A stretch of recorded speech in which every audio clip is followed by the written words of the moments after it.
Marks हे 19व्या शतकातील एक जर्मन तत्त्वज्ञ, अर्थशास्त्रज्ञ, इतिहासकार, समाजशास्त्रज्ञ आणि क्रांतिकारक होते. त्यांचे विचार मार्क्सवाद, मार्क्सिझम या नावाने ओळखले जातात आणि त्यांनी आधुनिक समाजवाद व साम्यवादाचा पाया घातला. 1. कार्ल मार्क्स यांचा जीवन परिचय. तपशील. माहिती. पूर्ण नाव कार्ल हेनरिच मार्क्स.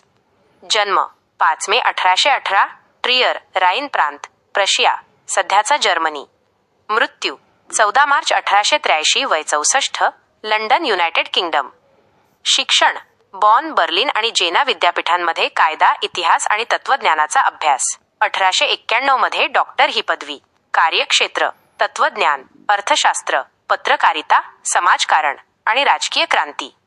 सहकारी फ्रेडरिक एंगल्स. धर्म जन्म यहुदी कुटुंबात, नंतर कुटुंबाने ख्रिश्चन धर्म स्वीकारला. मार्क्सने धर्माला अफूची गोळी, ओपियम ऑफ द पीपल असे संबोधले.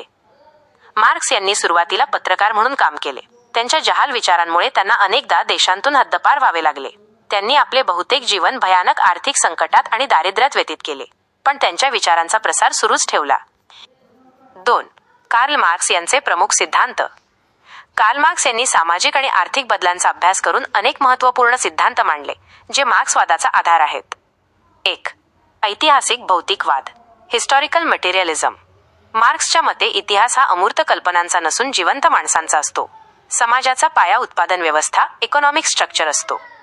म्हणजे मूलभूत गरजा भागवण्यासाठी उपलब्ध असलेली उत्पादन साधने, मीन्स ऑफ प्रोडक्शन, आणि त्या साधनांवर आधारित माणसा-माणसांचे उत्पादन संबंध, रिलेशन्स ऑफ प्रोडक्शन, यांवर समाजाचे स्वरूप अवलंबून असते.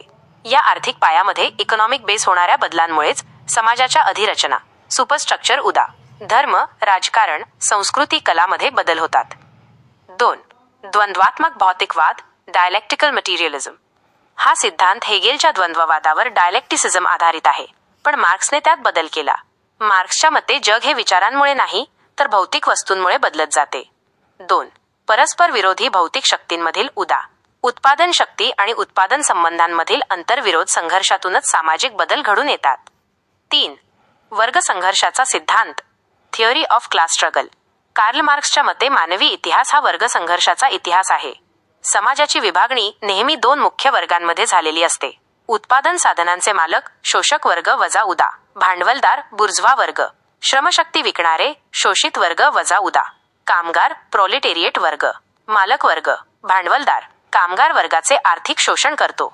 हा संघर्ष ऐतिहासिकदृष्ट्या अपरिहार्य आहे आणि यामुळेच समाज पुढे सरकतो.